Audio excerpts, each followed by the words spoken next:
अस्सलामुअलैकुम and a very good morning. जागो लाहौर में आप सबको खुशामदीद। मैं हूं आपकी होस्ट नूरुल सहर। उम्मीद करती हूं आप सब ठीक होंगे, खैरियत से होंगे और आपने आज के दिन का आगाज़ बहुत ही प्यारी मुस्कुराहट के साथ किया होगा। व्यूअर्स, ज़िंदगी में हर दिन कुछ ना कुछ न्यू लेकर आता है। कभी नई सिचुएशंस, कभी नए लोग और कभी ऐसे एक्सपीरियंसेस जो हमारे लिए बिल्कुल अलग और डिफरेंट होते हैं। ऐसे में अक्सर इंसान घबरा जाता है, लेकिन असल बात यह है कि नई चीज़ों से डरना नहीं चाहिए, बल्कि इन्हें समझना चाहिए, एक्सेप्ट करना चाहिए। और आज हम इसी अहम मौजू पर बात करेंगे कि नए हालात और नई चीज़ों का सामना क्यों ज़रूरी है और हम इन्हें बगैर घबराए कैसे फेस कर सकते हैं। तो सबसे पहली बात यह है कि हर नया एक्सपीरियंस इंसान को कुछ ना कुछ नया सिखा कर जाता है, और अगर हम घबरा कर पीछे हट जाएं तो हम सीखने का एक अच्छा मौका खो देते हैं। इसलिए ख़ुद को ये समझाना बहुत ज़रूरी होता है कि हर नया मरहला हमारी तरक्की का हिस्सा है और इसको हमें ख़तरा नहीं समझना चाहिए। दूसरी इम्पॉर्टेंट बात यह है कि मुश्किलात या नए हालात को छोटे छोटे पार्ट्स में डिवाइड कर लें, और जब हम बड़े मसले को छोटा करके देखते हैं तो वो हमें ज़्यादा ईजी लगने लगता है और हम बेहतर तरीके से फ़ैसला भी कर सकते हैं। और एक बहुत ज़रूरी तरीका ये भी है कि हम अपने आप पर यकीन रखें। जब इंसान को अपने ऊपर यकीन होता है तो वो किसी भी नए हालात का सामना ज़्यादा हिम्मत के साथ करता है। तो इसी मुस्बत सोच के साथ हम आज के शो का आगाज़ करेंगे। आगे बढ़ते हैं अपने पहले सेगमेंट की जानिब, और आज के सेगमेंट में हम बात करेंगे हमारे डाइजेस्टिव सिस्टम के बारे में, जो हमारी सेहत की बुनियाद समझा जाता है। और हम में से अक्सर लोग खाना खाते ही शिकायत करते हैं कि इनको एसिडिटी का सामना करना पड़ रहा है, बहुत ज़्यादा बर्निंग हो रही है। तो हम इसी हवाले से आज बात करेंगे, और इस पर बात करने के लिए मेरे साथ मौजूद हैं प्रोफेसर इसहाक सुल्तान साहब। अस्सलाम वालेकुम, कैसे हैं आप? वालेकुम अस्सलाम, थैंक यू वेरी मच। अच्छा हकीम साहब, सबसे पहले बताएं कि जिन लोगों को डाइजेस्टिव इश्यूज़ रहते हैं बहुत ज़्यादा, उसकी आम वजूहात कौन सी होती हैं? फ़र्स्ट ऑफ़ ऑल तो मैं आपको ये अर्ज़ कर दूं कि नॉर्मली मार्केट में बहुत सारे प्रोडक्ट्स ऐसे मिलते हैं कि जी हाजमे के जिनका ख़राब है, आप ये प्रोडक्ट यूज़ करें, ये फक्के यूज़ कर लें, ये सिरप यूज़ कर लें, ये शरबत यूज़ करें, ये टैबलेट्स वगैरह हैं और आपको ठीक हो जाएंगे। हकीकत में ऐसा नहीं होता। उनमें से कुछ लोगों को उससे फ़ायदा होता है और कुछ लोगों को फ़ायदा नहीं होता। उसकी वजह क्या होती है कि हर इंसान का अपना मिजाज होता है, और जब तक हम उस मिजाज को तशख़ीस नहीं कर लेते तब तक हम उसके मुताबिक ना तो प्रॉपर मेडिकेशन कर सकते हैं और ना ही उसके लिए कोई नुस्खा तजवीज़ कर सकते हैं। अब इसकी वजूहात में सबसे पहली वजह तो ये होती है कि स्ट्रेस होना। आजकल चूँकि बहुत ज़्यादा एंग्जाइटी, स्ट्रेस, डिप्रेशन जा रहा है, वो मैदे को डेफिनेटली इफ़ेक्ट करता है। इसके बाद ये है कि रात को लेट नाइट खाना, वो बदहज़मी की वजह बन जाता है। तीसरा, बहुत सारे लोग ऊटपटांग चीज़ें खाते हैं, कभी फास्ट फूड खा लिया, अभी कुछ खाया, फिर ऊपर से कुछ और खा लिया, तो मैदे के अंदर इन्फेक्शन हो जाती हैं, जिसकी वजह से ऐसा हो जाता है। बहुत सारे लोग जो होते हैं फास्ट फूड यूज़ करते हैं और ऐसी ग़िज़ाएँ इस्तेमाल नहीं करते जिनमें फ़ाइबर के इस्तेमाल हो, जो वाटर इंटेक कम करते हैं, उनको कॉन्स्टिपेशन की शिकायत हो जाती है। तो ऐसे लोगों को भी कब्ज़ की शिकायत हो जाती है। ठीक है, कॉलर है हमारे साथ। अस्सलाम वालेकुम। अस्सलाम वालेकुम जी। वालेकुम अस्सलाम। अल्लाह का शुक्र, आप खैरियत से हैं? हाँ जी, अल्हम्दुलिल्लाह जी। मेरा गुर्दे का मसला भी है और रीढ़ की हड्डी का मसला भी है। तो हकीम साहब से पूछना कि विटामिन डी कौन सी जड़ी बूटियों में है? ठीक है, विटामिन डी पूछ रहे हैं कि कौन कौन सी चीज़ों में होता है। मोहतरम, बात ये है कि फ़र्स्ट ऑफ़ ऑल तो ये देखना है कि आपको वाकई विटामिन बी की डेफिशिएंसी है कि नहीं है। आपने क्या इसके कोई टेस्ट वगैरह करवाए हैं कि नहीं करवाए। और सेकंड, जितने भी हमारे जो हल्के से तुर्श मिजाज में जायके में जो फल आ रहे होते हैं और उनके अंदर विटामिन बी जो है वो काफ़ी, यानी विटामिन बी कम्प्लेक्स जो है वो पूरी मिकदार में मौजूद होते हैं, जिसमें आजकल आपके पास आलू बुखारा आ रहा है, आपके पास अनार वगैरह आ रहे हैं, आपके लोकाट वगैरह आ रहे हैं। तो ये सारी चीज़ें जो हैं आपके पास ऐसी हैं जिसके अंदर विटामिन काफ़ी ज़्यादा मिकदार में मौजूद है। आप इसको एक जो है मॉडरेट क्वांटिटी के अंदर यूज़ करेंगे तो विटामिन डी की जो डेफिशिएंसी है, जिसकी वजह से आपके कमर के स्पाज़म आ रहा है, पट्ठों में खिंचाव आया हुआ है, पट्ठे अकड़ गए हैं और आपके कमर में दर्द हो रहा है, तो अल्हम्दुलिल्लाह इससे रिलैक्स भी हो जाएंगे और आपकी विटामिन डी बी है उसकी डेफिशिएंसी पूरी हो जाएगी, पेन ख़त्म हो जाएगी इससे। ठीक है। अच्छा हकीम साहब, ये बताएं कि जो लोग अक्सर खाना खाते हैं वो शिकायत करते हैं कि खाने के बाद उनको बड़ी हैवीनेस फील होता है और उनको ऐसे लगता है कि अभी उल्टी आ जाएगी उनको, तो उसकी वजूहात क्या हैं और उसके लिए कोई नुस्खा भी बता दें। देखिए, वजूहात तो इसमें जैसे मैंने बताया कि इंडाइजेशन के मुख्तलिफ काजेज़ हैं। जैसे तिब हमारे यहाँ जो है उसके अपने तरीके तशख़ीस होती है। तो जो स्पेसिफिक अगर हम कहें कि आप उल्टी के लिए मुझसे पूछना चाहते हैं कि जिन लोगों को खाना खाने के बाद उल्टी आती है, तो उसकी एक बड़ी वजह ये होती है इनको मैदे के अंदर इन्फ्लेमेशन होती है, सोजन होती है, इन्फेक्शन होती है। तो मैं आज आपको एक ऐसा कमाल का फार्मूला बता दें, ऐसा अनमोल नुस्खा आपको बता देता हूँ। जो लोग बेचारे साल से मैदे की दवाइयाँ इस्तेमाल कर रहे हैं, कोई मेप्राजोल यूज़ कर रहे हैं, कोई और इसी नाम के कोई और इसी ब्रांड के कोई और चीज़ यूज़ कर रहे हैं, लेकिन जब तक वो खाते रहते हैं उनका ये मसला ठीक है, जैसे छोड़ते हैं उन बेचारों को फिर वो प्रॉब्लम, चाहे वो 20 साल ही क्यों नहीं गुजर गए हों। तो आज मैं आपको एक ऐसी फार्मूलेशन देता हूँ नाजरीन को, अगर वो सिर्फ 10 से 15 दिन इस्तेमाल करें, ना सिर्फ उनके उल्टी का मसला, बदहज़मी का मसला ठीक हो जाएगा, और इस तरह के कैप्सूल जो आप कई दहाइयों से यूज़ करें उससे भी जान छूट जाएगी। तो उसके लिए हमारे पास ये बेहतरीन फार्मूलेशन जो है वो ये है कि आपने लेना है मीठा सोडा नंबर 1, नंबर 2 पे आपने लेना है ये काली मिर्च, और तीसरे नंबर पर आपने ये सुंड लेना है, बेसिकली खुश्क जिंजर को कहते हैं, अदरक को खुश्क कहते हैं। चौथे नंबर पे आपने लेना है नौशादर, यानी ये 4 चीज़ें आपने लेनी है, और ये चारों चीज़ें आपने 50-50 ग्राम ले लेनी है। इनको अलग से पाउडर करके इनको मिक्सअप कीजिएगा। देन उसके बाद सत पुदीना जिसे पेपरमिंट कहते हैं 1 ग्राम पाउडर करके आप इसमें शामिल करेंगे, और इसके साथ ही 1 ग्राम आपने सत अजवाइन जिसे थाइमोल कहते हैं, ये पंसारी से सारी चीज़ें मिल जाती हैं, इसको इसे मिक्स कर लेंगे पाउडर करके। जब सारी चीज़ें अच्छी तरह मिक्सअप हो जाएं तो इन्हें 500 मिलीग्राम का कैप्सूल यानी आधा ग्राम का कैप्सूल भर सकती हैं आप इसे। अगर किसी के पास कैप्सूल अवेल नहीं होता तो चाय वाली चम्मच आधी जो है सुबह दोपहर शाम खाना खाने के आधा घंटा बाद अगर इसे पानी से खा लेंगे तो ये मतली, उल्टी, अबकाइयाँ आना, खाना हज़म ना होना, खाना का पेट में गैस अपारा हो जाना, कब्ज़ की शिकायत है ना, हैवीनेस फील होना, खाना खाया और शाम तक कैसे लगे वह डाइजेस्ट ही नहीं हो रहा, तो ये फार्मूला अगर वो इस्तेमाल करते हैं जस्ट 2 वीक्स यानी 15 डेज इस्तेमाल करते हैं तो मैदे से इससे रिलेटेड मैदे के सोजिश के और बर्निंग वगैरह है, एच पीलोराई का जो बहुत ज़्यादा इस टाइम इशू चल रहा है बैक्टीरियल इन्फेक्शन का, अल्हम्दुलिल्लाह विद इन 15 डेज ये बिल्कुल क्लियर हो जाते हैं और फॉर एवर क्लियर होते हैं। आपको बार बार ज़िंदगी ये मेडिसिन इस्तेमाल नहीं करनी पड़ती। ठीक है। अच्छा हकीम साहब, अक्सर कहा जाता है कि पेट में कीड़े पड़ गए हैं, और बच्चों का भी कहा जाता है कि वो उनके पेट में कीड़े हो जाते हैं, तो एक तो बताएं कि किस वजह से होते हैं और इसके लिए कौन सा नुस्खा है आपके पास? मैं एक फर्स्ट ऑफ ऑल तो बड़ी चीज़ क्लियर है कि आप देखिए कीड़े पैदा क्यों होते हैं। आपने आटा रखा और कुछ दिनों के बाद फर्मेंटेशन हुआ और दिन उसके अंदर कीड़े पैदा हो गए, यानी जब तक आप मैदे के खमीर को ठीक नहीं कर सकते, मैदे के अंदर फर्मेंटेशन को ठीक नहीं करेंगे, पेट में कीड़े पैदा होना बंद नहीं होंगे। हमें इसकी काज को ठीक करना है, कीड़े जो हैं वो मर के निकल भी जाएंगे, इनके उनके ओवास हैं, उनके अंडे हैं, वो भी ख़त्म हो जाएंगे।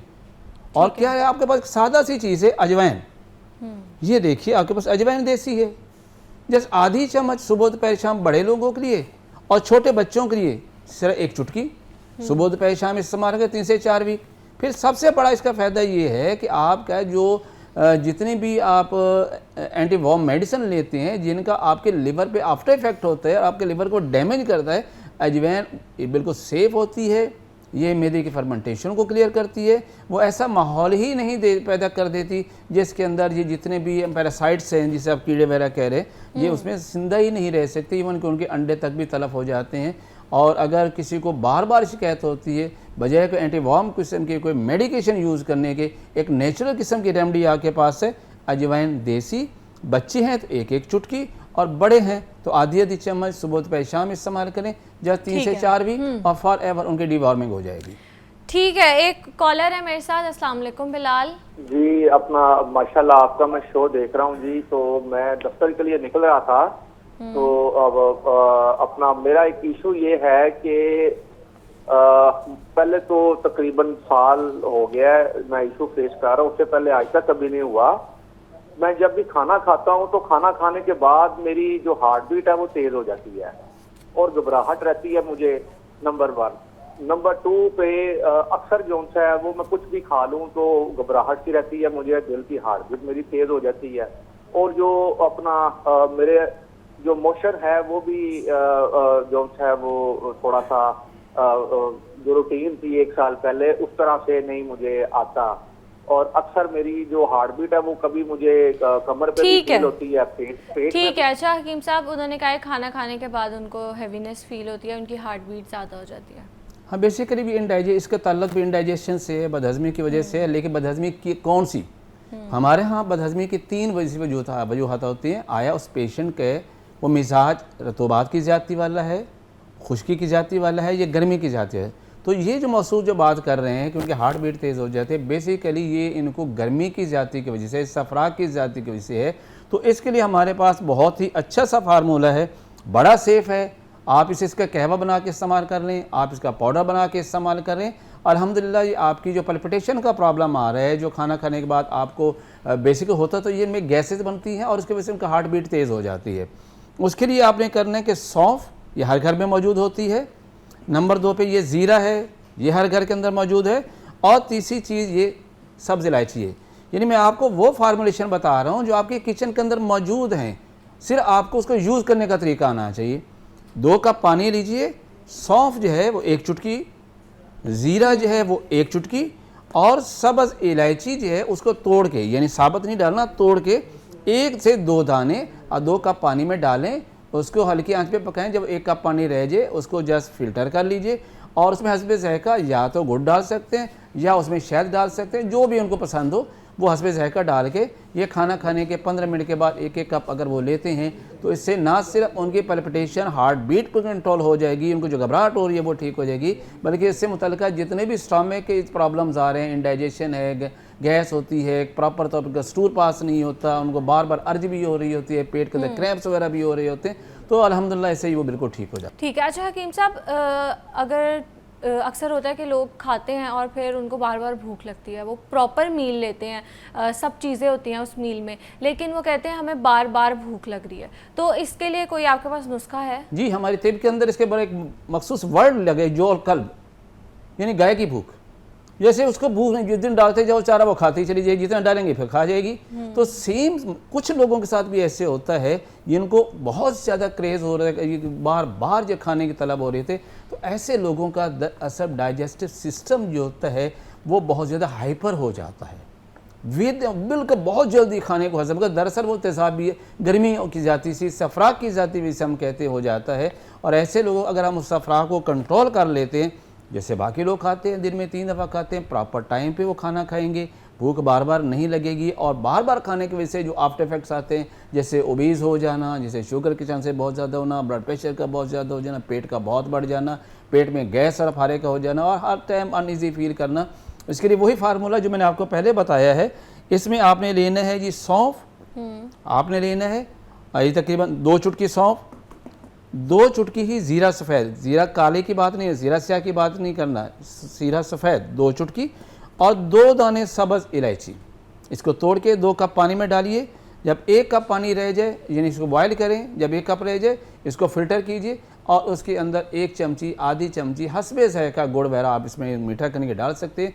और ये कहवा अगर चंद इस्तेमाल करेंगे तो इनको जो बार बार क्रेविंग हो रही थी खाना खाने की, अभी तक खाना खाया और आधे घंटे बाद फिर लगा जी मुझे भूख लग रही है, अभी कुछ खाया और आधे घंटे बाद फिर लगा मुझे भूख लगे, तो इससे जैसे उनके मैदे के अंदर जो एसिडिटी है, जो हाइपर हो रहा है उनका डाइजेस्टिव सिस्टम, वो बिल्कुल नॉर्मल हो जाएगा। और बाकी जैसे हम लोग जो होते हैं 8 घंटे के बाद खाना खाते हैं, ऐसे ही 8 घंटे बाद उनको भूख लगेगी और उनका निज़ाम हज़म बिल्कुल दुरुस्त हो जाएगा। ठीक है, कॉलर है हमारे साथ। अस्सलाम वालेकुम। वालेकुम सलाम। जी हनीफ साहब, सवाल कीजिए। मैं पित्ते में पथरी है, हाजमा सही नहीं होता है। ठीक है, किडनी स्टोन है उनको और साथ उनके मैदे में भी मसला है, उनको डाइजेस्टिव इश्यूज भी हैं।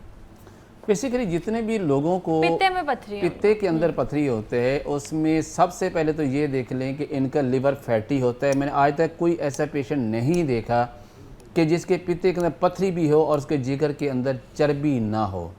ये ओवर यूज़ कर रहे होते हैं चिकनाइयों का, ये खानों का इस्तेमाल ज़्यादा कर रहे होते हैं और बहुत ज़्यादा खाना यानी कार्बोहाइड्रेट्स का इस्तेमाल करते हैं। नतीजा क्या निकलता है, इनके ब्लड के अंदर कोलेस्ट्रॉल है, ट्राइग्लिसराइड हैं और ये सारी चीज़ें बढ़ जाती हैं। तो ज़रूरी है कि पहले हम इस चीज़ को कम करें। और एक मैं वही सादा सा फार्मूला बताता हूँ और ये बता दो कि पित्ते के अंदर जो पथरियाँ होती हैं, अक्सर कहा जाता है इसमें तो रास्ता है ही नहीं, कहाँ से पथरी निकलेगी। हकीम साहब आप कैसी बातें कर रही, गुर्दे से पथरी तो निकल जाती है, पित्ते से पथरी कहाँ निकलती है? भाई हम भी कहते हैं पित्ते से पथरी होती ही नहीं है। जिसको आप पथरी कह रहे हैं वो तो बेसिक कोलेस्ट्रॉल जो है वो कंडेंस फॉर्म में चला गया है, वो उसमें वहाँ पर पित्ते के अंदर इन्फ्लेमेशन हुई है, जो ओवर वहाँ पर जो है आपका कोलेस्ट्रॉल वहाँ पे चला गया है और आपको ऐसे एंजाइम जो थे। ठीक है हकीम साहब, गुफ्तगू हमारी जारी है, एक ब्रेक के बाद दोबारा मिलते हैं।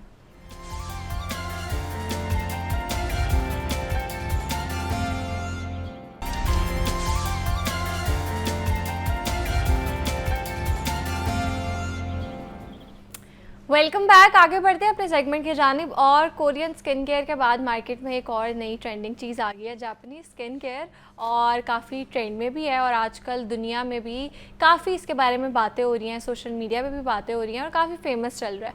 और इसमें जो हमारी स्किन है उसको सेहतमंद, बिल्कुल नीट और नेचुरल तौर पे खूबसूरत रखने पर ज़ोर दिया जाता है। तो बहुत से लोग जानना भी चाहते हैं कि आखिर ऐसा क्या है स्किन केयर रूटीन में, और जो जापानीज़ लोग हैं उनकी स्किन इतनी ज़्यादा क्लीन, इतनी ज़्यादा सॉफ्ट और इतनी ज़्यादा ग्लोई क्यों नज़र आती है। तो इसके हवाले से आज बात करेंगे, और इस पर बात करने के लिए मेरे साथ मौजूद है skin specialist doctor Saima Malik. अस्सलाम वालेकुम, कैसी हैं आप? अस्सलाम वालेकुम, आप कैसी हैं? अल्लाह का शुक्र। अच्छा डॉक्टर साहिबा, हर रोज़ जब हम सुबह उठते हैं तो कुछ ना कुछ नया चल रहा होता है। जैसे एक ट्रेंड आया था कोविड के बाद ना, सीरम्स का बहुत ज़्यादा, और उससे पहले इतना लोग इस्तेमाल नहीं करते थे, तो सीरम्स का ट्रेंड आया था। फिर वो 12 स्टेप स्किन केयर रूटीन का ट्रेंड आ गया, जो कि कितना मुश्किल है। एग्जैक्टली, और जो कि पता नहीं स्किन में जाता भी नहीं है, वो सिर्फ लेयर ही करता है। फिर कोरियन स्किन केयर आई, ग्लास स्किन आई, तो अब ये जो जापानीज स्किन केयर है, जापानीज ब्यूटी है, जे ब्यूटी भी इसको कहा जाता है, ये क्या है, इसके बारे में बताएं। ओके, सो ऐसा है कि जैसा जो सोशल मीडिया पे ट्रेंड चल रहा होता है, हम सारे उसको ब्लाइंडली फॉलो करना शुरू हो जाते हैं, और हम ये नहीं सोचते कि जापानीज स्किन और पाकिस्तानी स्किन में कितना डिफरेंस है। और इनफैक्ट एनाटॉमिकली तो जो डिफरेंस है वो है, बट जेनेटिकली भी हमारी स्किन में डिफरेंस है, एनवायरमेंटली हमारी स्किन में डिफरेंस है। हमारी स्किन में ऑयल ग्लैंड्स अल्लाह ताला ने भर भर के दिए हुए हैं। सो जापानीज स्किन केयर हमारी स्किन के साथ थोड़ी बहुत जा सकती है, बट 100% नहीं जा सकती। और जैसे आपने पहले भी कहा कि 10 स्टेप रूटीन या 12 स्टेप रूटीन बड़ी हेक्टिक है, और हम लोगों के हॉट ह्यूमिड वेदर में it's not very beneficial honestly. So Japanese जो यूज़ कर रहे हैं उसमें से हम कुछ तो उठा सकते हैं, कुछ तो ले सकते हैं, बट नॉट एवरीथिंग। ठीक है। अच्छा, ये जो कहा जाता है कि उनकी जो स्किन है वो नेचुरली बहुत प्लम्पी होती है और क्लीन होती है, तो अक्सर जो वीडियोस चल रही होती हैं, बहुत से पॉडकास्ट में ये भी चीज़ें बताई गई हैं कि उनकी जो बच्चियां होती हैं जब वो 18 साल की हो जाती हैं, 16 साल की हो जाती हैं, तो मतलब इससे उनकी ऊपर एज हो जाती है, तो उसके बाद वो बहुत से कॉस्मेटिक प्रोसीजर्स भी कराते हैं, और वहाँ पर ये चीज़ नॉर्मल है कि आप सर्जरी करा रहे हो, बोटॉक्स ले रहे हो। तो इस हवाले से भी बताया कि क्या नेचुरली वो इतनी अच्छी है या प्रोसीजर्स के बाद इतनी अच्छी है? अच्छा, जैसे मैंने अभी थोड़ी देर पहले कहा कि पाकिस्तानी स्किन कितनी डिफरेंट है। पाकिस्तानी स्किन में अल्लाह ताला ने ऑयल ग्लैंड ज़्यादा दिए हैं, उनकी स्किन में उतने ऑयल ग्लैंड्स नहीं हैं। पाकिस्तानी स्किन अल्लाह ताला ने डर्मिस को बड़ा थिक बनाया ताकि हम बहुत ज़्यादा हमारी स्किन में बर्न ना हो जाए, हमें प्रोटेक्शन दिए। उनकी स्किन में आउटर लेयर जो है वो पतली बनाई है, इसलिए वो स्किन को रिपेयर करने में लगे रहते हैं। सो उनकी स्किन का केयर का जो डिफरेंस है, और जापानीज जो यंग बच्चे जो स्टार्ट कर लेते हैं, उसकी रीज़न ये है कि उनकी outer skin layer is very thin, उनको सन प्रोटेक्शन बहुत ज़्यादा करनी है, and moreover they are based on lighter weight formula. अब तो पूरी दुनिया लाइट वेट फार्मूलाज के ऊपर चली गई है। सो जो वेस्टर्न फार्मूलाज थे उनको थोड़ा सा अब स्किन के लिए, अब मुजरे सेहत तो नहीं कहूँगी, बट थोड़ा हार्श कह सकते हैं कि वो हार्श हो गए हमारी स्किन के लिए। तो जापानीज़ का जो लाइट वेट फार्मूलाज हैं, I am totally loving that. So उसको तो हम अडेप्ट कर सकते हैं और पाकिस्तानी स्किन केयर के हिसाब से बना भी सकते हैं। ठीक है। अच्छा, आपको लगता है कि अगर कुछ भी इंस्टाग्राम पे चल रहा है तो हमें उस ट्रेंड को, उस जो प्रोडक्ट्स है उसको ब्लाइंडली फॉलो करना चाहिए, और वो हमारी स्किन के लिए भी होगा?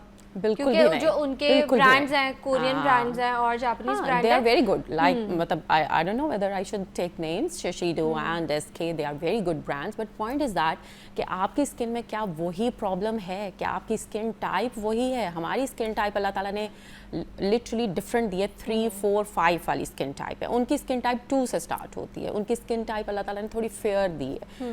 जैसे मैं बार बार बोल रही हूँ, हमारे ग्लैंड्स डिफरेंट है, हमारा मेलानोसाइट्स डिफरेंट है, हमारे मेलानोसाइट्स भर भर के दिए हुए हैं, वो थोड़े फेयर साइड पे हैं, ठीक है। सो हमें अपनी स्किन को अपने हिसाब से ट्रीट करना चाहिए। एंड इनफैक्ट मेरे पास पेशेंट्स आते हैं, मैं उनको कहती हूँ कि 2 सगी बहनें भी आई हैं ना, दोनों की स्किन डिफरेंट है। Exactly. ये नहीं हो सकता कि उनको सेम इक्वल लेवल पर ट्रीट किया जाए, उनके लिए टेलर मेड ट्रीटमेंट्स होने चाहिए। अच्छा डॉक्टर साइमा, ये अगर हम जे ब्यूटी की बात कर लेते हैं तो इसमें कहा जाता है बहुत नेचुरल इंग्रेडिएंट्स होते हैं, और इसमें जो कुदरती अज्जाएं हमारे उस पर बड़ा जोर दिया गया है। तो वो कौन से इंग्रेडिएंट्स होते हैं और हम कैसे उनको ऐड कर सकते हैं अपनी स्किन केयर में? अब जैसे वो लोग बहुत ट्रेडिशनल बेस्ड साइंस के ऊपर हैं। अब जो मॉडर्न दुनिया आ गई जैसे कोरियंस, वो बहुत इनोवेटिव बेस्ड साइंस पे हैं। तो जो ट्रेडिशनल उनकी साइंस है जापानीज़ की, वो राइस के ऊपर डिपेंडेंट है। अब अक्सर आप सुनते हो कि राइस एक्सट्रैक्ट या वाइटनिंग के लिए Liquorize, टोनर्स भी जो हैं या एसेंस भी जो हैं वो राइस के एक्सट्रैक्ट के साथ बनते हैं। सो वो फर्मेंटेड राइस के ऊपर बेस करते हैं। कोरियंस में चले जाएंगे तो वो स्नेल म्यूसन पे बेस करते हैं, ठीक है। इसी तरह थाई ब्यूटी है, फिर एंड पे हम पाकिस्तानी ब्यूटी पे भी बात कर लेंगे। ठीक है। अच्छा, तो ये जो आपने टाइप्स का जिक्र किया, ये भी ज़रा लोगों को बता दें और उनको ये भी बता दें कि हर एक ने अपनी स्किन के अकॉर्डिंग, स्किन टाइप के अकॉर्डिंग स्किन केयर यूज़ करना होता है। तो वो हम कैसे आइडेंटिफाई करें कि हम अपनी स्किन के अकॉर्डिंग कौन सा स्किन केयर ब्रांड, कौन सा स्किन केयर प्रोडक्ट यूज़ कर सकते हाँ, हैं? बिल्कुल ऐसा है कि जैसे यंग एज में हम होते हैं तो अल्लाह ताला ने हार्मोन्स की वजह से बच्चे और बच्चियों को बहुत ज़्यादा ऑयल ग्लैंड की सिक्रीशंस तेज़ हो जाती है, जिसको सीबम प्रोडक्शन कहते हैं।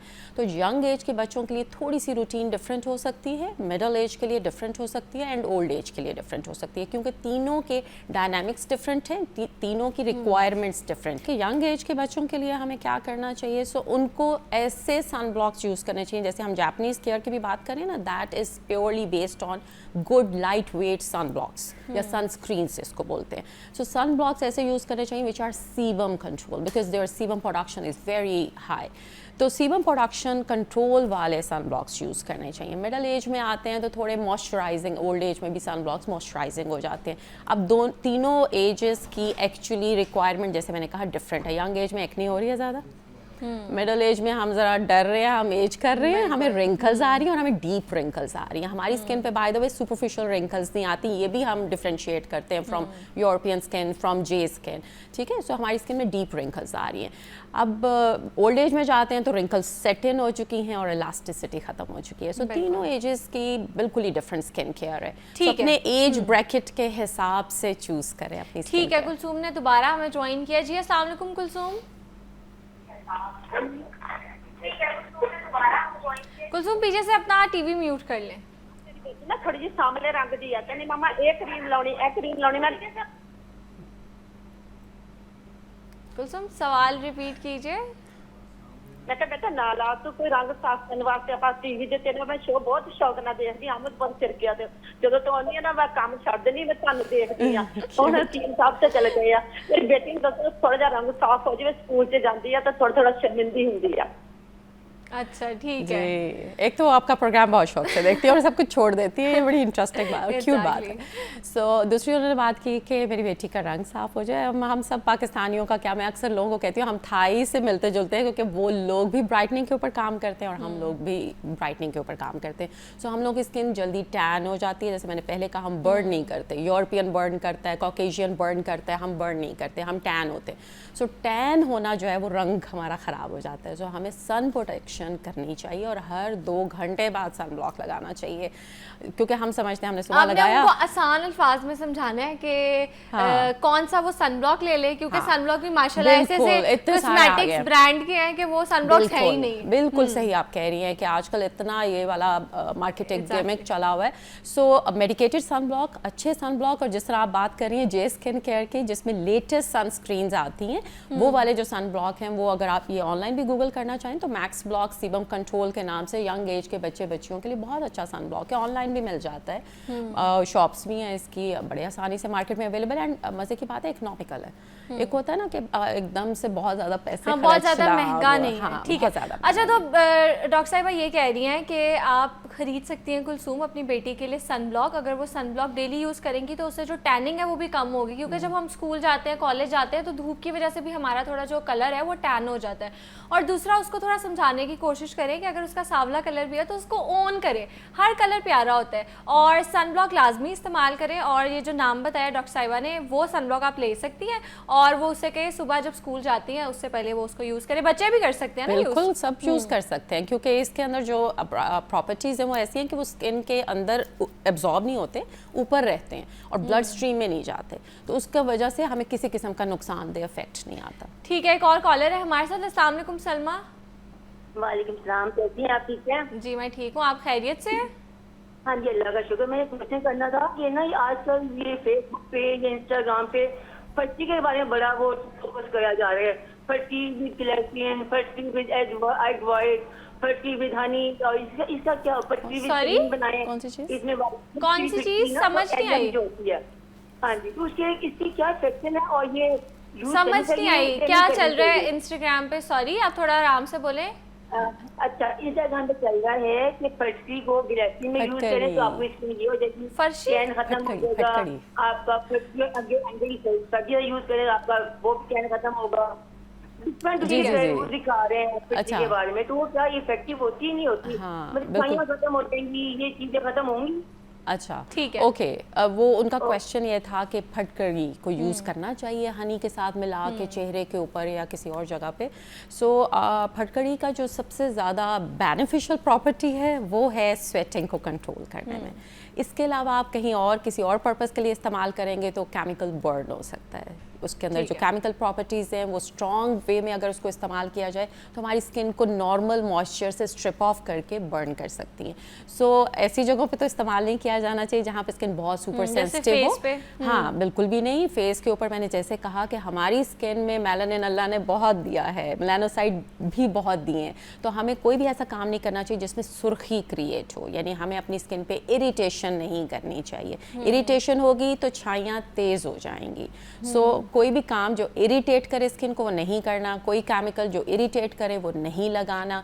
फटकड़ी बगलों में इस्तेमाल कर लें लेकिन अभी चेहरे पे ना करें। ठीक है, मतलब जो भी वो इंस्टाग्राम पे ट्रेंड्स देख रहे हैं उनको मत फॉलो करें। अच्छा, हम बात कर रहे थे जे ब्यूटी के बारे में, तो आपको क्या लगता है कि जो पाकिस्तानी ब्रांड्स हैं, अब तो हमारे बड़े अच्छे ब्रांड्स आ गए हैं ऑनलाइन, और जैसे आपने बात की लाइट वेट फार्मूला की तरफ चले गए, क्योंकि पहले हम सनब्लॉक्स भी देखते थे वो इतने थिक और हेवी होते थे, वो इतना ज़्यादा उनकी वाइट कास्ट होती थी और पता चलता था सबको कि, और उसके ऊपर मेकअप भी नहीं होता था। तो आजकल तो बड़े अच्छे सनब्लॉक भी आए हुए हैं। तो आपको क्या लगता है कि जो पाकिस्तानी स्किन केयर है उसने क्या चेंजेस किए हैं अभी रिसेंट? बिल्कुल। अब जैसे हम बात कर रहे थे वेस्टर्न फार्मूलाज की कि बड़े थिक और हेवी कास्ट वाले सनब्लॉक्स होते थे वाइट पेस्ट की तरह, और अभी भी स्पोर्ट्समैन जो हैं आपने अक्सर देखा होगा कि खेलते हुए वो लगा भी रहे होते हैं। इट्स ओके, उनको प्रॉपर सन प्रोटेक्शन चाहिए और स्ट्रॉन्ग चाहिए, दैट्स ओके। लेकिन हमारी स्किन के अंदर जैसे हमने मेकअप भी करना है, लाइट वेट कोई फार्मूला होना चाहिए, और जो लेटेस्ट यूवी फिल्टर्स हैं टीनोजॉर्ब के नाम से जैसे है यूवी फिल्टर्स, पाकिस्तान की हर कंपनी सनब्लॉक्स में वो नहीं डाल रही। जे स्किन केयर का वो प्राइमरी पार्ट है सनस्क्रीन में टीनोजॉर्ब। वो मैंने जो आपको सन ब्लॉक भी बताया, मैक्स ब्लॉक सीबम कंट्रोल या स्किन साइंसेस का सीबम कंट्रोल सन ब्लॉक है, उसके अंदर वो एडेड है। So Tinosorb is a very lightweight sunscreen formula जो कि आपकी स्किन पे जस्ट सिट अप करता है, एक स्क्रीन बना देता है और आपकी स्किन के ऊपर आने वाली शुआओं को रोक देता है। सो ब्लड स्ट्रीम में एब्जॉर्ब नहीं होता, तो उसके कोई हार्मफुल साइड इफेक्ट्स नहीं है, and it's a very lightweight formula. ठीक है, एक और कॉलर है हमारे साथ। अस्सलाम वालेकुम कनीस। जी कनीस, सवाल कीजिए। जी, मेरा सवाल ये है कि मेरे मुंह पे बहुत ज्यादा छाइयाँ हैं, मतलब नोज पे, ये फार पे, अपर लिप, यहाँ बहुत छाइयाँ हैं मुझसे। जी ठीक है। सो छाइयाँ तो हमारे मुल्क का मेरे ख्याल में 50% women who are coming to us they are having melasma. अच्छा, अदर देन वाइटनिंग क्रीम्स क्या इसके रीजंस हो सकते हैं? अच्छा, वाइटनिंग क्रीम तो एक ऐसा रीज़न है ना जो कि हम अपने आप को बचपन से हमें शौक है सारों को कि किसी का रंग डिम है तो उसको हम तंग भी बेचारे को इतना करते हैं कि मजबूर हो जाता है वो कुछ ना कुछ लगाने के लिए। वो हार्मफुल होती हैं, स्किन को पतला करती हैं, सुर्खी लाती हैं, ज़्यादा सेंसिटिव हो जाती है स्किन, और मैंने पहले कहा कि सुर्खी होगी तो रंग बनाने वाले सेल्स तेज़ होंगे, सो साथ साथ छाइयाँ बनना शुरू हो जाती हैं। अब सुर्खी को भी मैनेज करना है और रंगत को भी मैनेज करना है। सन प्रोटेक्शन हर सूरत होगी, दिन के टाइम में, रात के टाइम पे सुर्खी को मैनेज करने के लिए और छाइयों को मैनेज करने के लिए जैसे जे स्किन केयर में ट्रेनेक्सामिक एसिड का रोल बहुत ज़्यादा है। इसी तरह पाकिस्तानी स्किन केयर में भी बहुत सारे कंपनीज़ हैं जैसे स्किन साइंसेस है, क्वालिटी हेल्थ केयर है, ये लोग TXA सीरम के नाम से उन्होंने निकाला हुआ है। सो TXA सीरम तो हर वो बंदा जिसके मुंह पे सुर्खी भी है और छाई भी है वो बिला झिझक लगा सकता है। सो रात के टाइम या इवनिंग के टाइम पे वो थोड़ा बहुत TXA सीरम जो है वो लगाना शुरू कर दें और दिन में सन प्रोटेक्शन करें। और इसके अलावा जो एक और लाइट वेट फार्मूला है अल्फा आर्बिटन, अगेन जो मैं हम बातें कर रहे हैं J skin care, Korean skin care, उनके भी मेन इंग्रेडिएंट्स में tranexamic acid and glycyrrhiza extracts आते हैं एंड अल्फा ऑर्बिटन आता है. So alpha arbutin serum morning में भी यूज़ हो सकता है. She can use that. ठीक है, तो हम बात कर रहे थे जे स्किन केयर के हवाले से और इसमें कौन से इंग्रेडिएंट्स होते हैं और हम अपनी स्किन केयर रूटीन में क्या क्या चीज़ें ऐड करें और क्या चीज़ें हमें बिल्कुल अवॉइड करनी चाहिए. और इस पर बात करने के लिए मेरे साथ मौजूद थी doctor Saima. Thank you so much for your time. Thank you, बहुत शुक्रिया फॉर हैविंग. अब यहाँ लेंगे एक ब्रेक के बाद दोबारा मिलते हैं.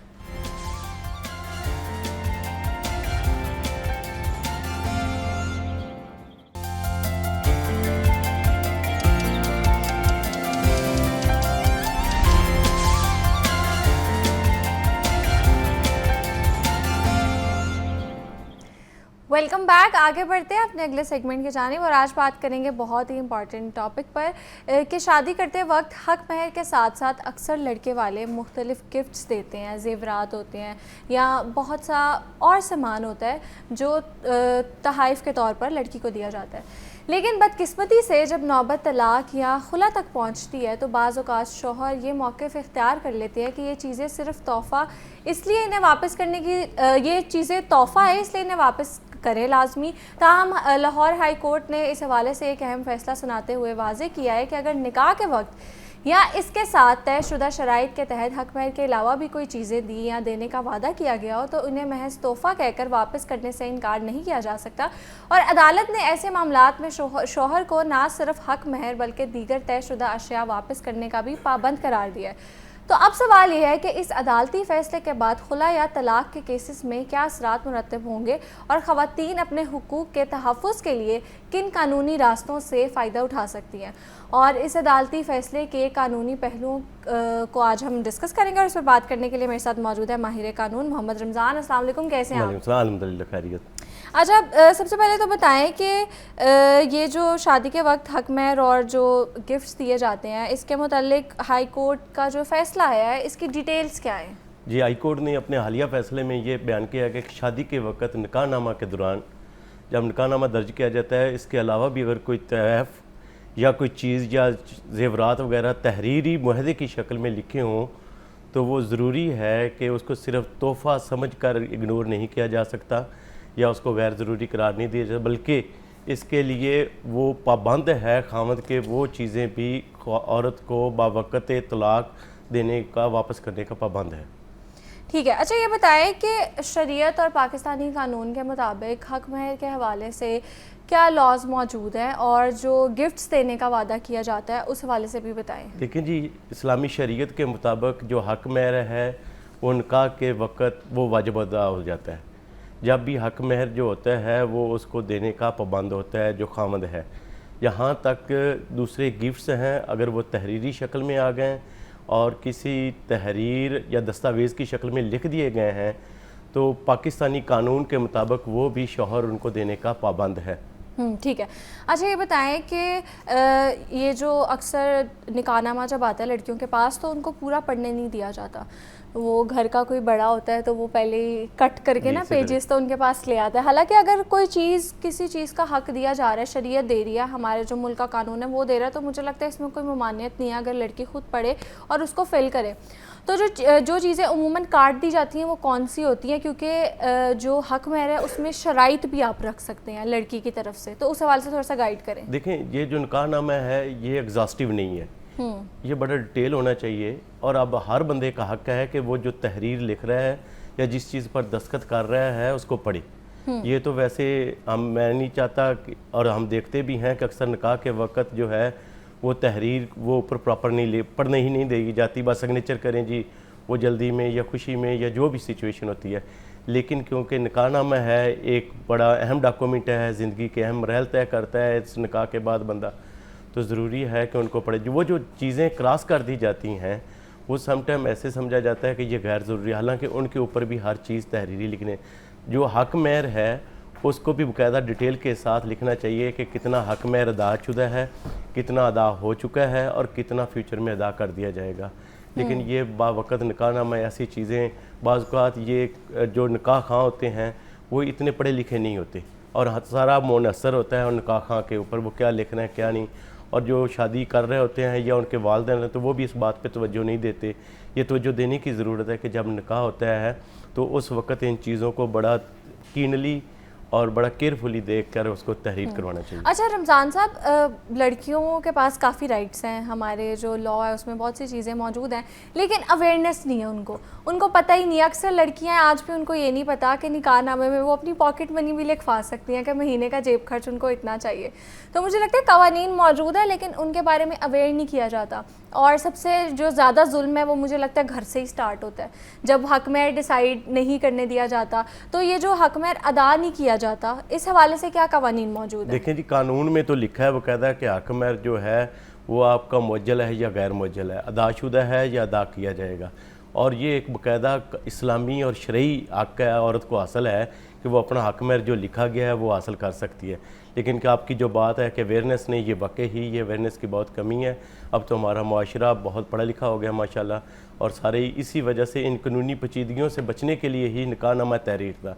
1961 से पहले ये निकाहनामा तहरीरी नहीं होता था बल्कि ज़बानी निकाह होते थे। 1961 का जो हमारा मुस्लिम फैमिली लॉ ऑर्डिनेंस और उसके 64 का जो एक्ट आया, उसके बाद ये ज़रूरत महसूस हुई कि निकाहनामा जो है वो तहरीरी शक्ल में होना चाहिए। और ये जो हक महर की बात है वहाँ पर बाकायदा कॉलम मौजूद है कि हक महर अदा करना, और ये उनका कानूनी हक है। अवेयरनेस होनी चाहिए और ख़वातीन को अपने हकूक़ के लिए ये लाजमी निकाहनामा एक दफ़ा पढ़ना। जो वैसे तो इनको देखें, ये हमारा मुआशरती और बहुत सारी पेचीदगियाँ शामिल होती हैं जो इज़्दिवाजी ज़िंदगी के साथ शामिल होती हैं। इसके लिए ज़रूरी है कि हमारे तालीमी अदारों के अंदर भी ये इस्लामी हमारे ये इस्लामी कवानीन है, ये मुस्लिम फैमिली लॉ ऑर्डिनेंस है, इसको पढ़ाना चाहिए। कोई लाजमी नहीं है कि ये कोई वकील या लॉ की डिग्री के लिए ज़रूरी है, बल्कि ये हमारी इस्लामी हर एक को पता होना चाहिए, बिल्कुल अवेयरनेस होनी चाहिए। कॉलर है मेरे साथ, मोहम्मद आमिर है। अस्सलाम वालेकुम आमिर। वालेकुम अस्सलाम। अच्छा मिस जी, आपके पास जो है ना माहिर कानून बैठे हुए हैं, मेरा इनसे एक छोटा सा सवाल ये था कि मेरी एक जानने वाली हैं, उन्होंने पिछले दिनों जो है ना रिसेंटली खुला का दावा दायर किया था अदालत में। ठीक है। और अदालत ने उनको जो है ना उस पे ऊपर वो जो रजिस्ट्री होती है क्या होती है वो भी जारी कर दी।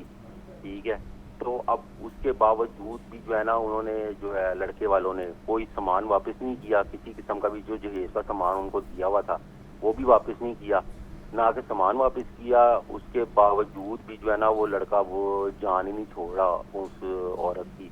वो कहता है नहीं जी मैंने कोई तलाक नहीं दी या मेरी तरफ से कोई खुला नहीं है ये। ठीक है, तो आप मुझे इसका पूछ के बता सकते हैं कि अच्छा खुला हो गई है? जी अदालत से वो भी हो गई है। ठीक है। अच्छा वो कह रहे हैं उनके जानने वाली है एक, उन्होंने खुला के लिए दायर किया था तो खुला हो गई है, लेकिन जो चीज़ें हैं सामान है वो वापस नहीं कर रहे, और जो उनका जहेज़ का सामान था वो भी वापस नहीं कर रहे, और वो कह रहे हैं मैंने कोई तलाक नहीं दी, मेरी तरफ से कोई खुला नहीं है। तो अब वो क्या करें? देखें जी, खुला का राइट तो औरत को कानून ने दिया है, और अगर उसने अदालत के ज़रिए अपनी खुला हासिल कर ली है और डिग्री पास हो गई है तो उसके बाद सामान जहेज़ अगर उसको वापस नहीं मिला तो हस्बैंड के कहने से तो ये नहीं होता कि उसने खुला नहीं दी तो ये खुला नहीं है।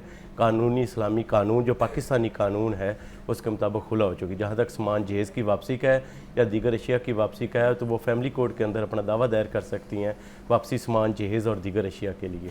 ठीक है। अच्छा जो अक्सर जो मुतलका थाने होते हैं ना वो भी ताउन नहीं कर रहे होते, तो इसके बाद फिर ऑप्शन कौन सी बचती है हमारे पास? देखिए, मुतलका थाने में तो मामला उस वक्त जाएगा जब आपका दावा डिग्री होकर आपको वापसी का सामान जहेज़ के लिए वहाँ पर जाना हो।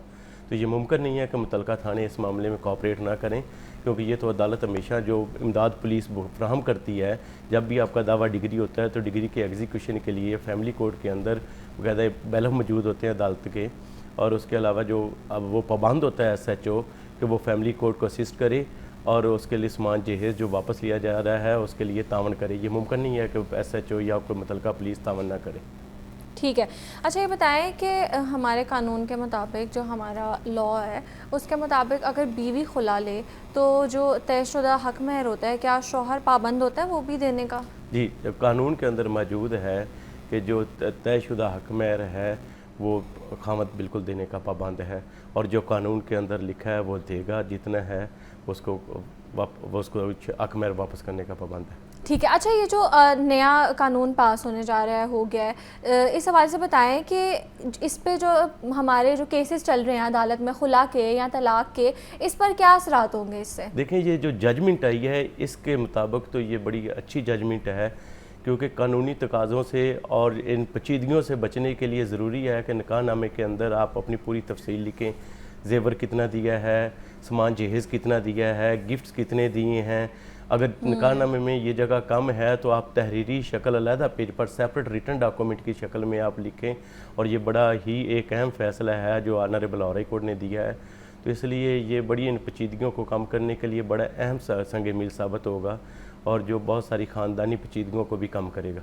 अच्छा, ये बताएं कि आपको क्या लगता है, जैसे आपने बात की है निकाहनामे के हवाले से, निकाहनामे में क्या और चीज़ें ऐड होनी चाहिए जिससे जो ये मामलात हैं ये आसानी से सुलझ जाएं, बाद में ऐसे मसाइल ना हों? देखें, ज़िंदगी इंसान ने अपने तरीके से गुजारनी होती है। शादी जो मियाँ बीवी एक निकाहनामे के तहत, एक कंट्रैक्ट के तहत वो शादी करते हैं, अब ये देखना है कि उनके बाद अब क्या हालात हैं। आप जितनी तफसीलात हैं वो लिख सकते हैं। सामान जहेज़ क्या है, उसके अंदर कौन से आर्टिकल्स हैं, उनकी कीमत क्या है, और अगर आपने सोना दिया है तो उसकी तफसील लिखें मुकम्मल। और निकाह और इसके अलावा कोई आपने गिफ्ट्स दिए हैं तो वो उसके अंदर निकाहनामे की शर्त के अंदर लिखें। कोई घर दिया है अपनी बेटी को किसी ने दिया है तो उसकी तफसील लिखाएं, घर की पूरी तफसील लिखाएं, कहाँ वाक़या है, सारी चीज़ें ऐड कराएं, गाड़ी दी है तो ऐड करें। और ये तो वैसे निकाहनामे के अंदर, क्योंकि ये पाकिस्तानी गवर्नमेंट, जो पंजाब गवर्नमेंट या पाकिस्तानी गवर्नमेंट को ये सोचना चाहिए और इस पर तरमीम की बहुत ज़्यादा अशद ज़रूरी है कि निकाहनामा को एग्जास्टिव किया जाए। अगर ये निकाहनामा एग्जास्टिव हो जाए और उसकी तफसीलन हो जाए, उससे फ़ायदा ये होगा कि फ़ैमिली कोर्ट के अंदर जो केसेस हैं उनमें बहुत सारे मसाइल यही हैं कि मैंने इतना जेवर दिया था, इतना सामान जहेज़ दिया था, इतना ये। अगर तहरीरी शक्ल में तो किसी को इनकार करने की ज़रूरत नहीं होगी, क्योंकि जो तहरीरी मुआहदा है वो बड़ी अहमियत का अमल है। इसलिए ये इन चीज़ों को, इसमें तरमीम की बड़ी अशद ज़रूरत है कि ये तफसील लिखी जाए। ठीक है, तो जो हक महर के हवाले से नई जजमेंट पास हुई है उस पर आज बात करें, तो इस पर बात करने के लिए मेरे साथ मौजूद थे माहिर कानून। बहुत शुक्रिया आपके वक्त का। अभी यहाँ लेंगे एक ब्रेक के बाद दोबारा मिलते हैं।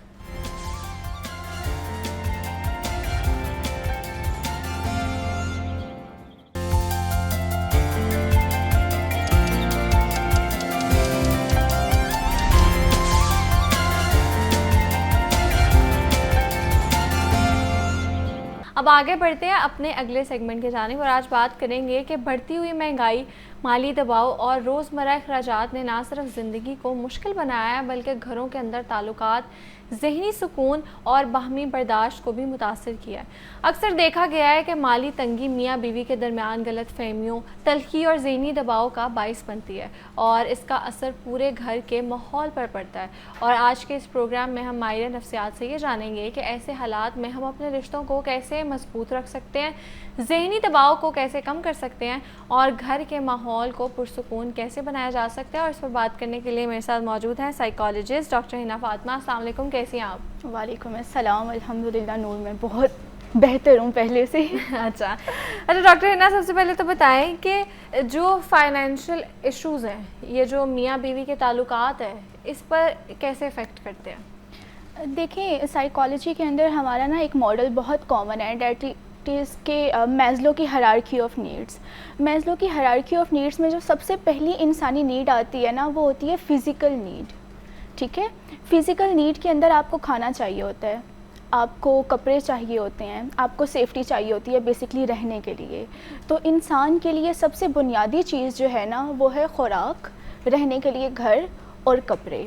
और जब फाइनेंशियल क्राइसिस में कोई कपल गया हुआ होता है, या फिर बाज़ दफ़ा ये भी होता है कि लोग ज़रूरियात और ख्वाहिशात को मिक्स कर रहे होते हैं, तो वहाँ पे जब फाइनेंशियल क्राइसिस का उन लोगों को सामना करना पड़ता है ना, तो उनको ये लगता है कि उनकी बुनियादी ज़रूरियात जो हैं वो पूरी नहीं हो रही। और जब आपकी बुनियादी ज़रूरियात पूरी नहीं हो रही होती है ना, तो आप साइकोलॉजिकली डिस्टर्ब हो रहे होते हैं। यहाँ पे ये एक फैक्टर आ रहा होता है। लेकिन इसी के दूसरी साइड पर एक और भी फैक्टर आ रहा होता है, डैट इज़ कि अक्सर लोग अपनी बुनियादी ज़रूरियात को अटैच कर देते हैं अपनी ख्वाहिशात के साथ। फॉर एग्ज़ाम्पल, बुनियादी ज़रूरत ये है कि कपड़े आपने गर्मियों के ख़रीदने हैं, ठीक है, लेकिन यहाँ पर अगर किसी ने अपनी ख्वाहिशात के साथ उस चीज़ को अटैच कर दिया है, तो वो लड़की ये बोलेगी कि मुझे तो 10-15 हज़ार का लोन का जोड़ा चाहिए। ठीक है। वहाँ पर जब वो देखेगी कि मेरी ख्वाहिश पूरी नहीं ना हो रही है तो वो साइकोलॉजिकली डिस्टर्ब होना स्टार्ट हो जाएगी। अब उसकी ख्वाहिश पूरी करने वाला वहाँ पे उसका शोहर है, तो फिर वो अपने शोहर के साथ ना चाहते हुए भी, जानबूझ के नहीं कर रही होती, लेकिन ना चाहते हुए भी अपना रवैया जो है वो टाइम टू टाइम चेंज करना स्टार्ट कर देती है। ठीक है। इसी तरह से अगर फीमेल है और वो अर्न कर रही है लेकिन वो अपनी सेविंग्स अपने शोहर के साथ शेयर नहीं कर रही है, तो वहाँ पे शोहर को ये लग रहा होता है कि ये जितना भी पैसा कमा रही है पता नहीं कहाँ कर रही है, क्योंकि घर के खर्चे में नहीं डाल रही है। तो वहाँ पे शोहर को ये लगता है कि मेरे ऊपर ही बहुत ज़्यादा बर्डन आया हुआ है और ये इस बर्डन के साथ मुझे हेल्प नहीं कर रही है। तो वहाँ पे शोहर जो है वो साइकोलॉजिकली अपनी बीवी से थोड़ा सा दूर होना स्टार्ट हो जाता है। तो ये जितने भी मामलात ख़राब हो रहे होते हैं ये कॉन्शियसली नहीं हो रहे होते हैं, अनकॉन्शियसली हो रहे होते हैं। यानी इंसान को पता भी नहीं चल रहा होता और जो माली मुश्किलात हैं वो उनके रिश्ते को ख़राब कर रही होती हैं। ठीक है। अच्छा, अगर ये इश्यूज चल रहे हों तो उसमें जो इमोशनल सपोर्ट है उसका कितना अहम रोल है, और कैसे जो इमोशनल सपोर्ट है वो रिश्तों को स्ट्रॉन्ग बना सकती है, वापस जोड़ सकती है? नूर, आपका इमोशनली मजबूत होना किसी भी रिश्ते के लिए बहुत ज़्यादा ज़रूरी है, चाहे वो मियाँ बीवी का रिश्ता हो, चाहे वो आपका फ्रेंडशिप का कोई भी रिश्ता हो। तो आपका इमोशनली मजबूत होना बहुत ज़्यादा ज़रूरी होता है। अब यहाँ पर अगर आप फाइनेंशियल क्राइसिस के साथ गुज़र रहे हैं और वहाँ पे आप इमोशनली इंटेलिजेंट भी नहीं हैं तो मामला ज़्यादा ख़राब हो जाएंगे ना। लेकिन अगर आप इमोशनली इंटेलिजेंट हैं, अब इमोशनल इंटेलिजेंस में क्या चीज़ आती है कि आप अपने इमोशंस को किस तरह से अंडरस्टैंड कर रहे हैं, फिर आप अपने इमोशंस को किस तरह से कंट्रोल कर रहे हैं, आप सामने वाले इंसान के इमोशंस को किस तरह से समझ रहे हैं कि उसकी इस वक्त की नीड क्या है। तो ये तमाम चीज़ें जो हैं इसके अंदर काउंट होती हैं। और अगर कोई इंसान इमोशनली इंटेलिजेंट होता है तो उसे पता चल जाता है कि उसका जो पार्टनर है वो इमोशनली इस टाइम बर्न आउट फील कर रहा है। ठीक है। तो वो फिर पास आके बैठता है, वो कहता है कोई बात नहीं, हमने अगर इस महीने ये चीज़ ख़रीदनी थी हम किसी और महीने ख़रीद लेंगे। अब अक्सर देखने वाले लोग कहेंगे कि भाई ये तो आपने बड़ा एक्सेप्शनल सा केस बता दिया, बिकॉज बीवियाँ कहती हैं मुझे इस महीने चाहिए तो इसी महीने चाहिए। लेकिन अच्छे लोग भी जो है वो माशरे में एग्जिस्ट करते हैं, सब्र करने वाले लोग भी एग्जिस्ट करते हैं, तो एक्सेप्शंस आर ऑलवेज देयर। तो डॉक्टर है ना, अक्सर जब फाइनेंशियल इश्यूज होते हैं तो बच्चों की जो बेसिक ज़रूरियात हैं वो भी पूरी नहीं हो पा रही होती, तो इस सिचुएशन में क्या करना चाहिए? मेहनत। क्योंकि समटाइम्स ये होता है कि लोग ना मेहनत करने से घबरा रहे होते हैं। मिसाल के तौर पर, अब यहाँ पे लोग कहीं ऑफेंड ना हो जाएं कि मैंने बोल दिया मेहनत करनी चाहिए। लोगों का एक माइंडसेट होता है डैट इज़ कि अगर वो एक पर्टिकुलर काम कर रहे हैं ना और वहाँ पे उन्हें मुनाफा नहीं हो रहा तो वो मल्टीपल कहीं और अपना कोई बिज़नेस स्टार्ट करने का नहीं सोच रहे होते हैं या फिर कोई और जॉब करने का नहीं सोच रहे होते हैं। वो कहते हैं इसी एक काम से हमें मुनाफा होगा तो ठीक है, नहीं होगा तो इट्स ओके। और समटाइम्स यहाँ पे इसके ऑपोजिट भी हो रहा होता है। फॉर एग्जांपल किसी ने एक जॉब स्टार्ट की, एक महीना की, नेक्स्ट मंथ कोई और जॉब जो है वो स्टार्ट कर दी या फिर कोई और बिज़नेस जो है वो स्टार्ट कर दिया। यहाँ पे ये मसला आ रहा होता है कि पेशेंस नहीं दिखा रहे होते हैं वो लोग। अब यहाँ पे जब बच्चों की फ़िज़िकल नीड्स जो हैं वो डिस्टर्ब हो रही होती हैं, ठीक है, या बच्चों को खाना जो है वो सही तरह से नहीं मिल रहा होता, बच्चों को पहनने के लिए कपड़े जो हैं वो सही तरह से नहीं मिल रहे होते, तो बच्चे भी डिस्टर्ब हो रहे होते हैं। लेकिन अगर उसी टाइम पर मदर और फादर इमोशनली स्ट्रॉन्ग होंगे तो वो बच्चों को उनकी उस एहसास कमतरी से बाहर निकाल सकेंगे। ठीक है। यानी बच्चे अगर फॉर एग्जांपल हमारी सोसाइटी के अंदर क्या होता है, बच्चे देखते हैं कि फ़लाँ ने फ़लाँ चीज़ पहनी हुई है या फ़लाँ के पास नया बैग है या फ़लाँ जो है वो कोक पी रहा है और बच्चा जो है वो कोक के लिए क्रेव कर रहा है लेकिन उस टाइम कोक नहीं पी सकता। तो ये बड़ी बेसिक सी चीज़ें हैं जो हम अपनी सोसाइटी में देख रहे होते हैं। लेकिन वहाँ पर एक मदर जो है वो अपने बच्चों को बहुत बेहतर तरीके से संभाल सकती है, लेकिन सिर्फ तब जब वो खुद इमोशनली स्ट्रॉन्ग होगी।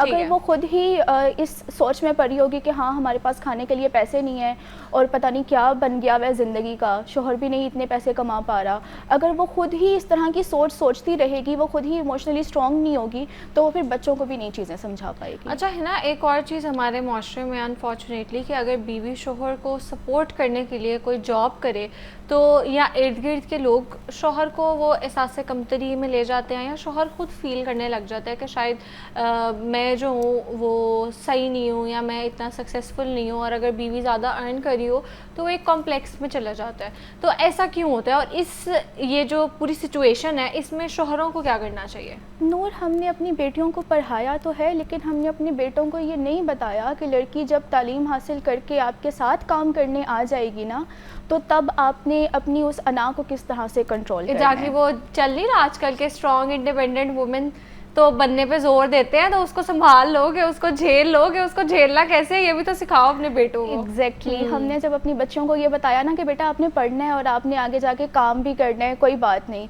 यहाँ पर मसला ये आ गया कि हम अपने बेटों को ये बताना भूल गए कि कल को यही बच्चियाँ जो हैं वो आपके साथ काम करेंगी और हो सकता है कि आपसे अच्छा भी काम करें। वहाँ पे आपने अपनी ईगो को नहीं लेके आना। अक्सर मर्द ये समझते हैं कि अगर उनकी बीवी काम कर रही होगी तो इसका मतलब ये है कि वो तो अच्छे शोहर नहीं है क्योंकि उनकी बीवी काम कर रही है। तो वो कहते हैं मेरी बीवी कमाएगी नहीं, मेरी बीवी काम नहीं करेगी। और ये उन लोगों की मेंटालिटी होती है जिनकी बचपन से ही हमने ये सोच पैदा कर दी होती है कि मर्द रोता नहीं है, मर्द जो है वो पूरे घर का खर्चा भी उठाता है और मर्द जो है उसका ऑर्डर जो है वो बस पत्थर पे लकीर होती है। वो जो स्ट्रॉन्ग मेंटालिटी है ना, और उसको एक्सप्रेस भी नहीं करने देते, उसके इमोशंस को इतना सप्रेस करते हैं कि यहाँ फिर से वो ही सारे मसलों की अब्यूज शुरुआत में, होती है। एंगर में इस तरह निकलते हैं और फिर हम कहते हैं कि ही इज़ वेरी अब्यूजिव और वो बहुत गुस्सा कर रहा है और लेकिन वो एक्सप्रेस नहीं कर पा रहा होता। बिल्कुल ऐसे ही है। हम लोगों ने ना बैलेंस नहीं रखा चीज़ों के अंदर। जब हमने एक्सप्रेशंस को कंट्रोल करना मर्द को सिखाया तो वो इतना रिजिड हो गया कि उसने अपनी एक्सप्रेशंस को बिल्कुल ही, अपनी फीलिंग्स को भी बिल्कुल सप्रेस करना स्टार्ट कर दिया। वो बिल्कुल नहीं रो रहा। अक्सर मैंने लोगों को ये कहते हुए सुना कि हमने अपने वालिद साहब को ज़िंदगी में कभी रोते हुए नहीं देखा, किसी की वफ़ात पे भी रोते हुए नहीं देखा। ठीक है, अब जब ये वाली जनरेशन आई ना तो मर्द ने कहा कि मैंने उस तरह का रिजिड नहीं होना जिस तरह उन्होंने घरों में अपने वालिदैन को देखा था, अपने वालिद साहब को देखा था वालदा पे गुस्सा करते हुए, चीखते चिल्लाते हुए। तो मर्द ज़रूरत से ज़्यादा सॉफ्ट हो गया।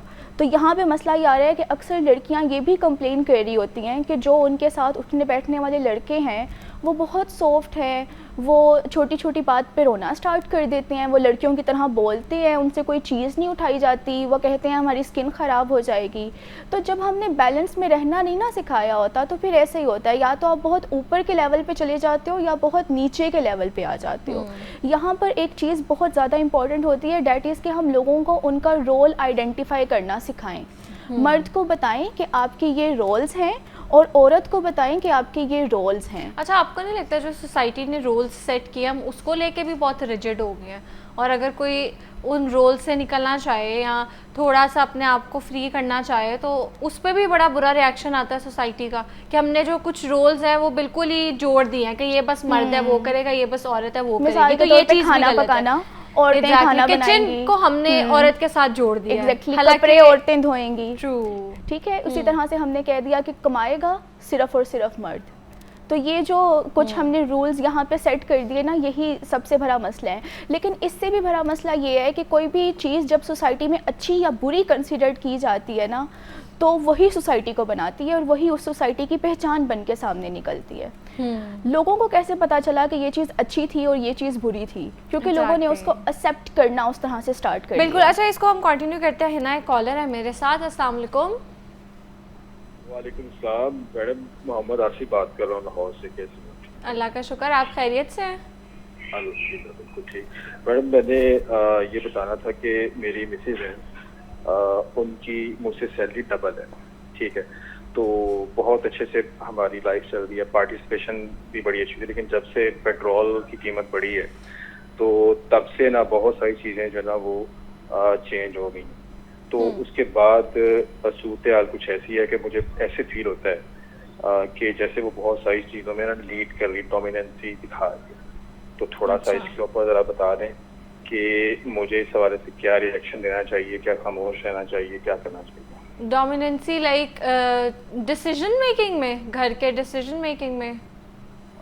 हम जॉइंट फैमिली में रहते हैं तो बहुत सारी चीज़ों में ऐसा होता है कि मेरी मदर कोई बात करें या कोई और घर का बंदा है वो कोई बात करे, कुछ डिसीजन ऐसे होते हैं जिनके अंदर उनकी जो है ना वो पेचार जिसे कहते हैं ना, कि मैं तो ये कहूँगा कि दूसरे वर्ड से मुदाखलत, लेकिन मैं इसको थोड़ा से अच्छे अल्फाज में कह सकता हूँ कि डोमिनेंसी वो जो ना इस चीज़ों में दिखा रही हैं, उनकी कोई बात ना मानी तो वो ज़्यादा गुस्सा कर रही हैं। ठीक है, दो रीज़न्स इसके होते हैं, लेकिन मैं आंसर देने से पहले सबसे पहले ये कह दूं कि हर केस डिफरेंट होता है और हर केस के पीछे कुछ अंडरलाइन कॉजेज होते हैं। यहाँ पे भी डिपेंड करता है ना कि वो उनकी पर्सनल लाइफ से रिलेटेड चीज़ें हैं जिस पर डोमिनेंसी शो कराती हैं या बाकी घर की चीज़ों में। ऐसा ही है।